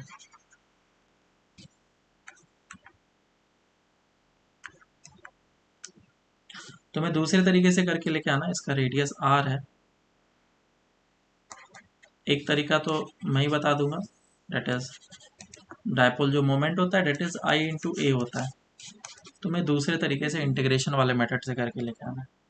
क्योंकि वो काम का चीज़ है। ठीक है, अब आगे बढ़ते हैं हम लोग। इसमें हम लोग point of application of force भी बताते हैं। तो ये बेसिकली हम लोगों ने टॉर्क आरबीडी में पढ़ा ही था कि लेट से अगर ये करंट कैरिंग वायर है, मैग्नेटिक फील्ड अंदर की डायरेक्शन में है, तो करंट कैरिंग वायर पे फोर्स लगेगा। तो फोर्सेस हर एक एलिमेंट पे ऊपर की डायरेक्शन में आएगा, है ना। तो point of application of force एक ऐसा पॉइंट जहाँ पे मैं सारे फोर्स कंसंट्रेटेड मान सकता हूँ और उसके कारण से टॉर्क जो होगा उतना ही मुझे मिलेगा। ठीक है, तो पॉइंट ओ के अबाउट पूछा होता point of application of force, तो इस जगह पे होता, ये हम लोग बता सकते थे।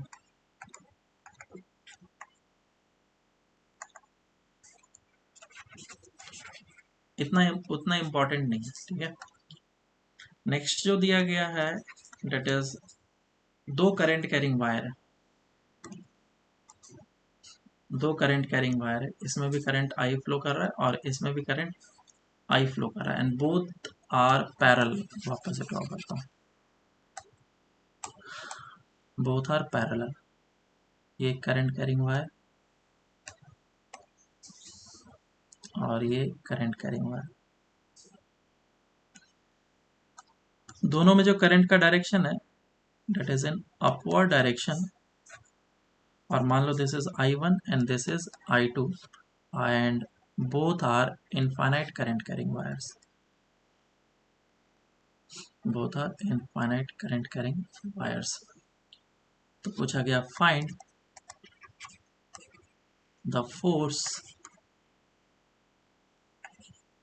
per unit length on each of the wire, both are infinite current carrying wire।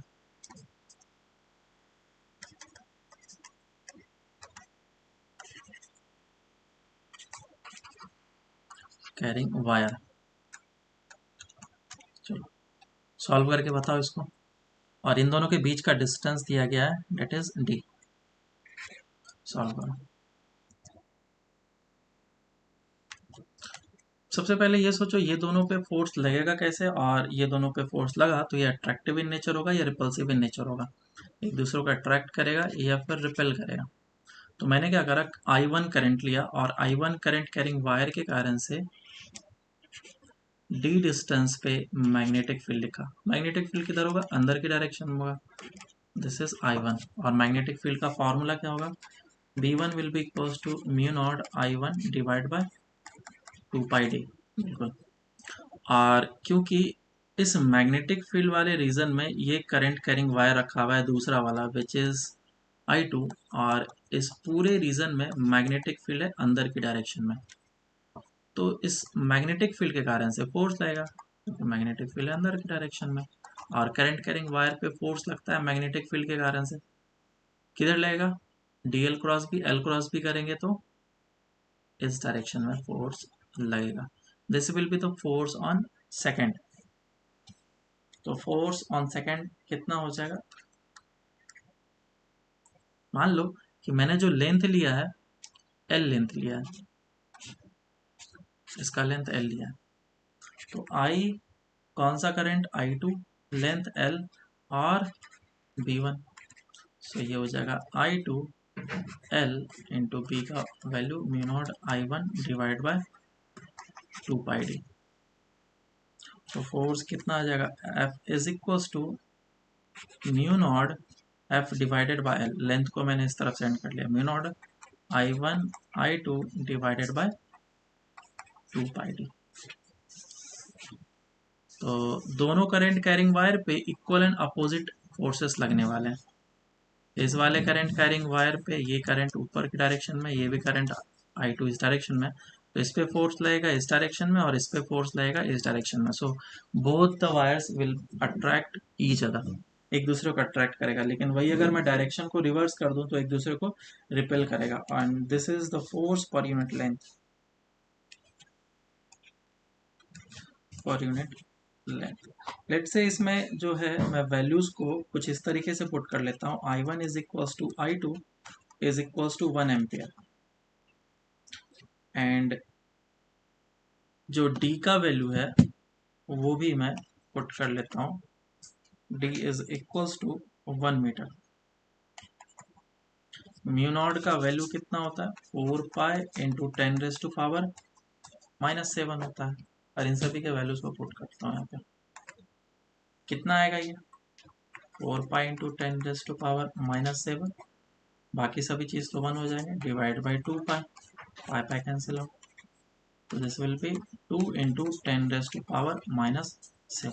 So force per unit length will be this much. Current का डेफिनेशन यही होता है कि किसी भी करंट कैरिंग वायर में 1 एम्पियर करंट को कैसे डिफाइन करेंगे, तो इसको स्टैंडर्ड तरीका बना दिया गया। अगर कोई भी दो पैरेलल करंट कैरिंग वायर को इस तरीके से रखा गया at a distance of 1 metre और उन दोनों के बीच में अट्रैक्टिव फोर्स हो रहा है और फोर्स का वैल्यू अगर इतना है तो दोनों में जो करंट फ्लो कर रहा होगा डेट विल बी 1 एम्पियर। तो इस तरीके से करंट को हम लोगों ने डिफाइन करा। चलो आगे चलते हैं। तो मेरा लूप कैसा भी हो सकता है। अभी जो टॉर्क का फॉर्मूला लिखा था उसके हिसाब से हम लोग एक और क्वेश्चन कर लेते हैं। लेट्स से कि this is X axis, this is Y axis and this is Z axis, और मेरा जो लूप है वो ऐसा है। करंट इस तरीके से फ्लो कर रहा है और मैग्नेटिक फील्ड इस डायरेक्शन में। तो तुम टॉर्क बताओ कितना होगा। ठीक है, ये लेंथ ए है, ये लेंथ ए है।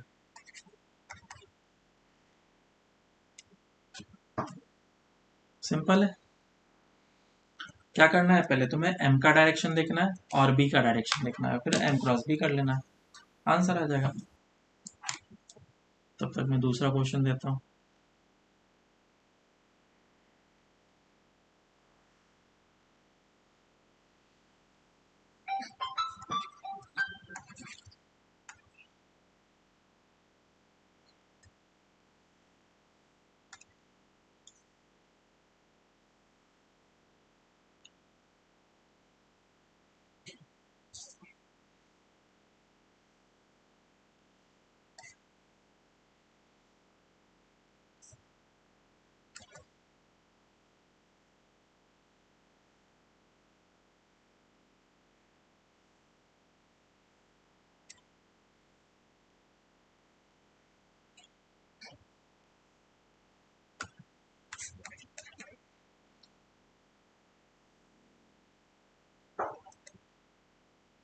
सॉल्व कर लिया कैसे फर्स्ट वाला।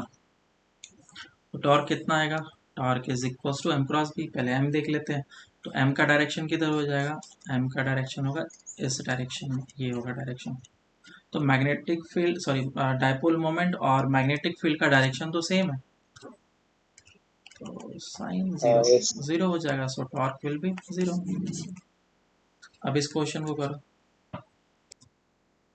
mb/√2। हाँ, देखो सबसे पहले मैग्नेटिक फील्ड का डायरेक्शन निकाल लेते हैं। जो लूप है ऐसा है ना, तो एरिया वेक्टर जो होगा वो इस डायरेक्शन में जाएगा और ये एंगल मैंने नहीं दिया। लेट से दिस एंगल इज 45 डिग्री। तो जो एरिया वेक्टर होगा वो इस तरीके से जाएगा पीछे की डायरेक्शन में, और कितने एंगल पे होगा 45 डिग्री के एंगल पे होगा। This will B x direction and this will B minus of Z direction. तो दिस इज एम वेक्टर और एम कितना हो जाएगा आई इंटू ए, और अगर मैं उसको बी से मल्टीप्लाई कर लूंगा तो टॉर्क निकल जाएगा। सो आई ए इंटू बी, और डायरेक्शन किधर हो जाएगा, एम क्रॉस बी करेंगे तो वो नीचे के डायरेक्शन में आएगा। तो टॉर्क का डायरेक्शन नीचे आया, मतलब कि ये जो लूप है इस तरीके से रोटेट करेगा। बराबर है क्या। हाँ yes, हाँ, अब आगे चलते हैं मूविंग कॉइल गैल्वेनोमीटर पे।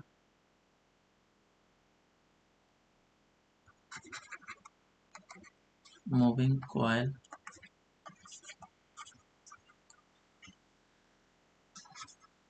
गैल्वेनोमीटर।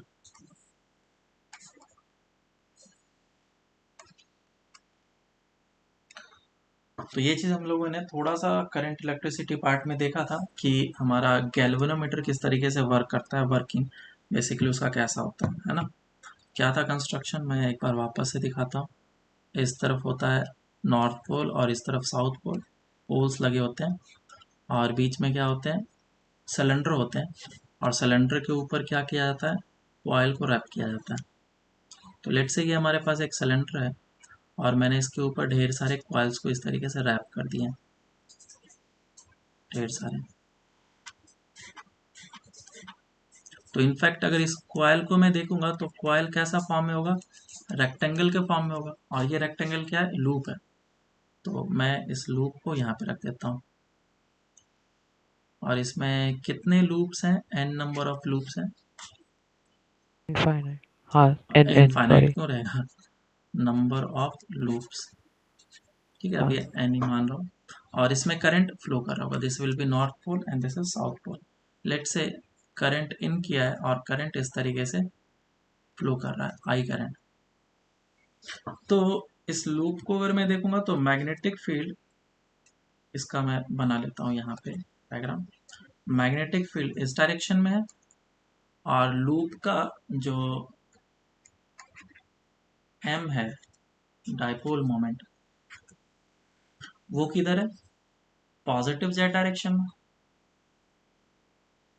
क्या ये दोनों परपेंडिकुलर है अभी, तो टॉर्क लगेगा m cross B, m cross B करेंगे तो टॉर्क जो लगेगा that will be in the downward direction और ये टॉर्क नीचे की डायरेक्शन में लगेगा। तो इसका मतलब ये जो लूप है ये इस एक्सिस के अबाउट रोटेट करेगा, किधर, ऐसा नहीं, उल्टा कर दिया मैंने, इधर होगा।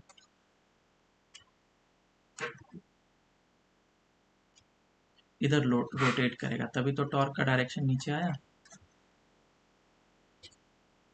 समझ में आ रहा है क्या। Yes sir.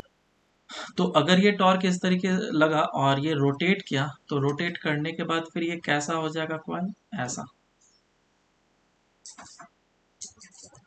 इस एक्सिस के बाद रोटेट हो चुका है।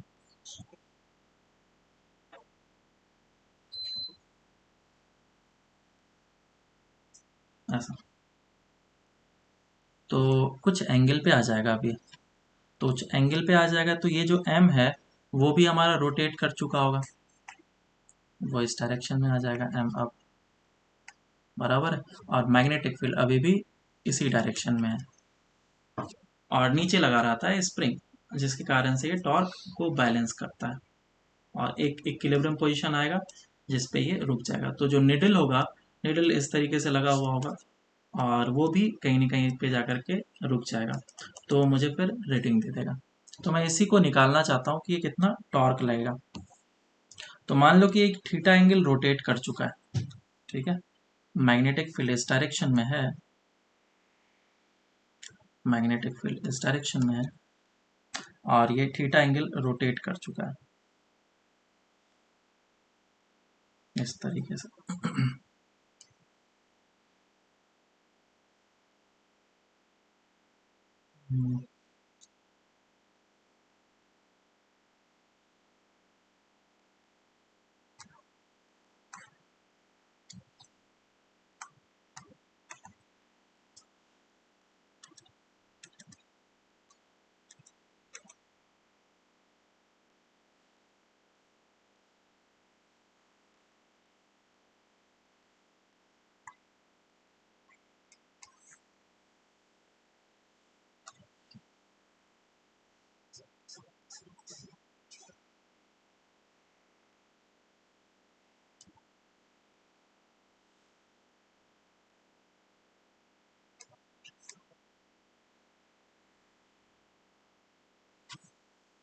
ऐसा लूप बनेगा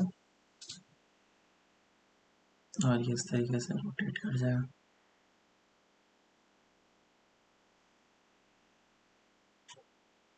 और इसमें ढेर सारे कॉइल्स होंगे, है ना, तो नंबर ऑफ टर्न्स भी बहुत सारे आएंगे इसमें।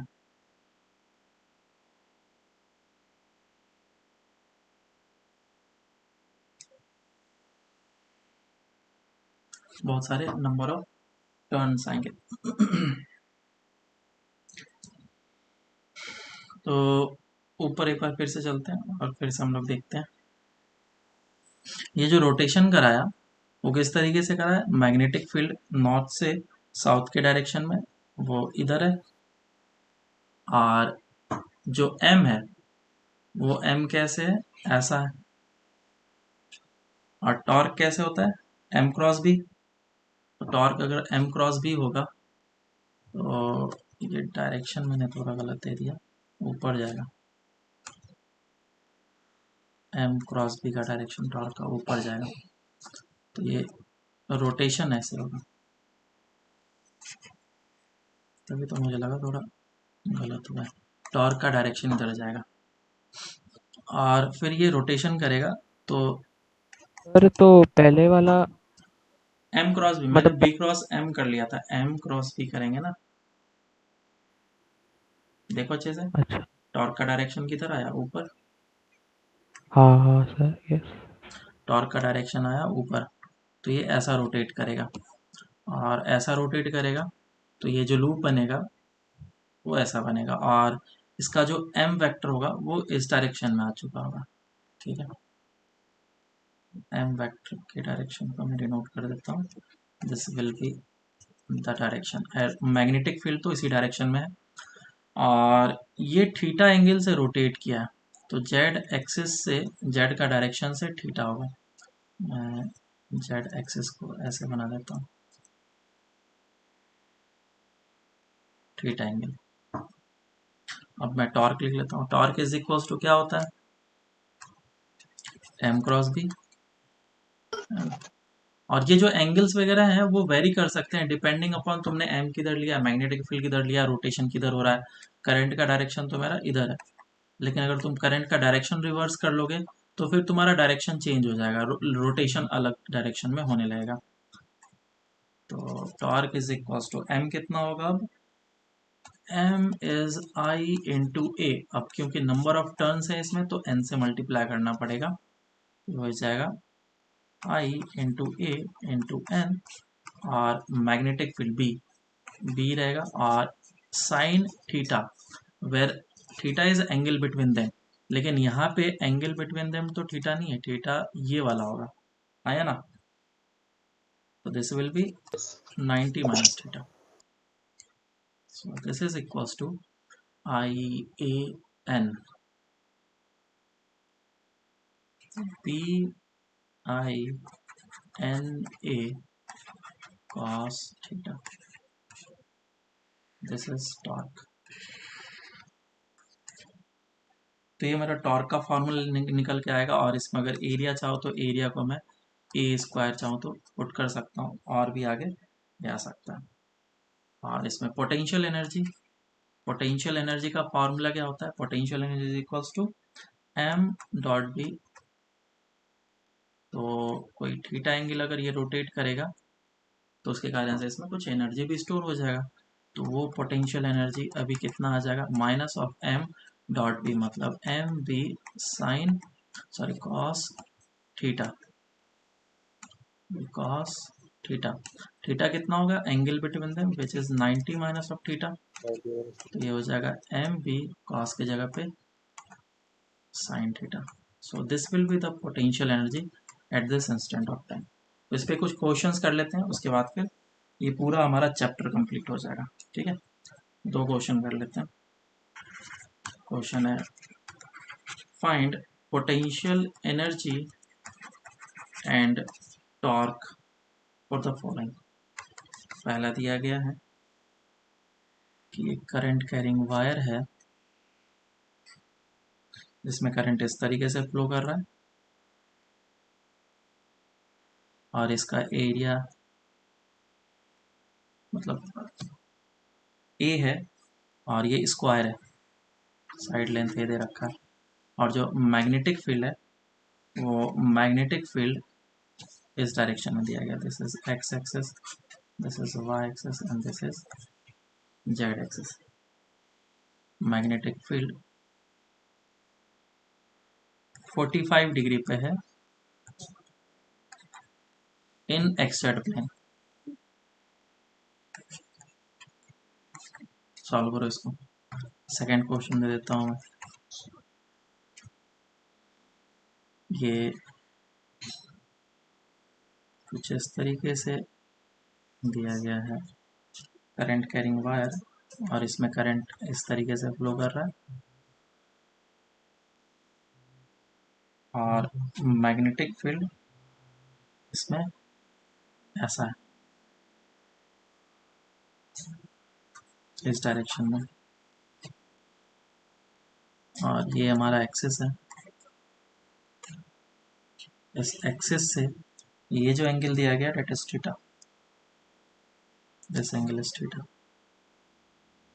और वापस से ये स्क्वायर है of side length A. Solve करो इसको।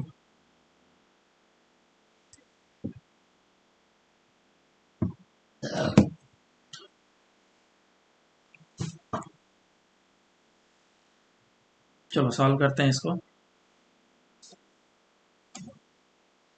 फर्स्ट वाले के लिए टॉर्क निकाल लेते हैं। टॉर्क इज इक्वल टू क्या होता है, एम क्रॉस बी। तो डायरेक्शन अगर देखेंगे तो पहले तो एम चाहिए मुझे। एम जो होगा वो किस डायरेक्शन में होगा, इधर, प्लस जेड के डायरेक्शन में,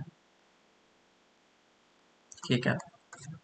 और जो मैग्नेटिक फील्ड है वो मैग्नेटिक फील्ड किस डायरेक्शन में है, at an angle of 45 degree X Z plane में। तो इन दोनों का क्रॉस प्रोडक्ट करो, एम क्रॉस बी किधर आएगा, ऊपर की डायरेक्शन में। तो टॉर्क का डायरेक्शन ऊपर आएगा, और एम और बी के बीच में एंगल कितना है, 45 degree. So torque is equal to M कितना, I into I A square, sorry I A square, ये हो गया तुम्हारा एम, और मैग्नेटिक फील्ड, और साइन 45, ये आ जाएगा answer, I A square B upon √2। Potential energy निकाल लेते हैं। पोटेंशियल एनर्जी तो अब आसानी से निकल जाएगा, M dot B which is minus of M कितना, I A square into B into angle between them cos 45, तो minus of I A square B divided by √2। दूसरा क्वेश्चन सेकंड करते हैं। तो इस वाले में मैग्नेटिक फील्ड और एम का देख लेते हैं किस क्या है वैल्यू, डायरेक्शन भी देख लेते हैं। तो एम का जो डायरेक्शन होगा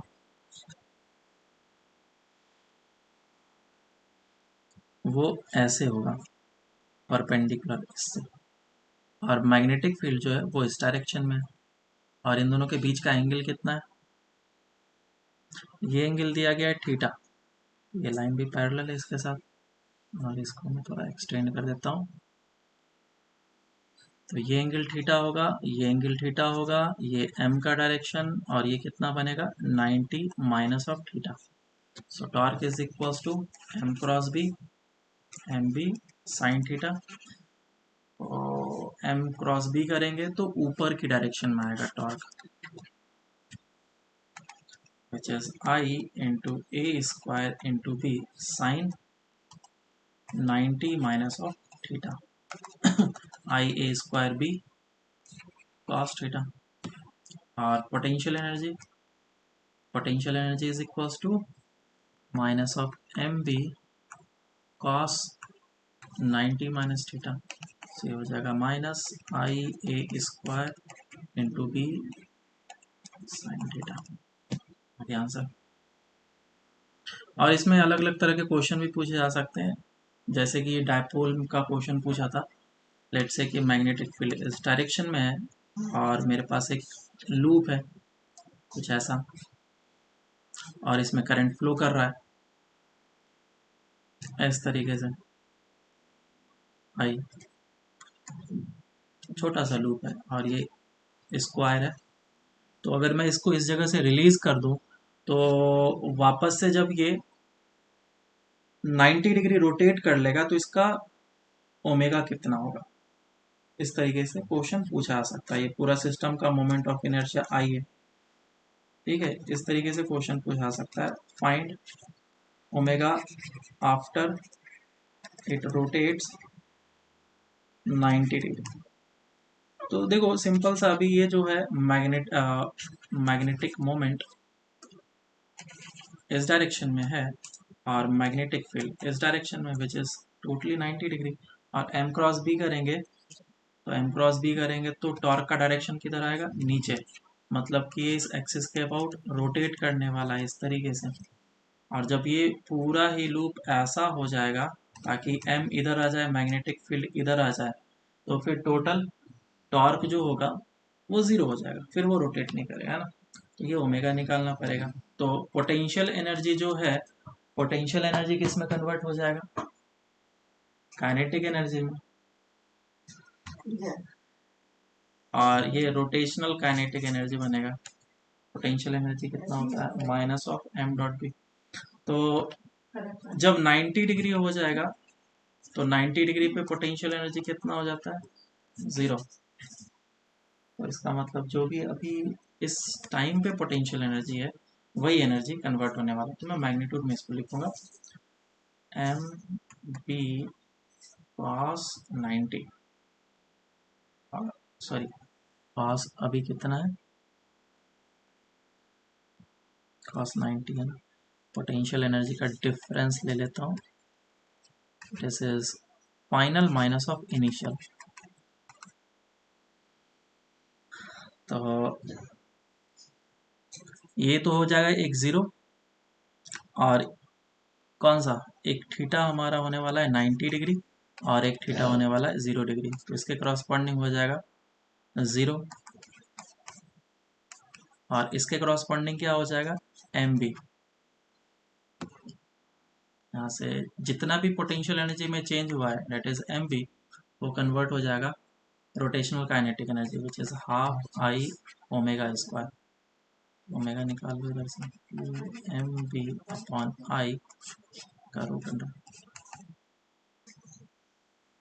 ठीक है, इस तरीके के क्वेश्चन पूछे जा सकते हैं। इवन इसमें अगर स्मॉल रोटेशन कराया जाता है तो तुमसे पूछा जा सकता है इसका टाइम पीरियड क्या होगा। तो जैसा हम लोगों ने डायपोल में क्वेश्चन करे थे, उस तरह के क्वेश्चन इसमें ढेर सारे तुम्हारे बन सकते हैं। ये हम लोग का चैप्टर कंप्लीट हो गया है। नेक्स्ट क्लास से हम लोग जो है वो अर्थ्स मैग्नेटिक फील्ड स्टार्ट करेंगे, और फिर हम लोग का नया चैप्टर स्टार्ट होगा, that will be E M I. ये हमारा ई एम आई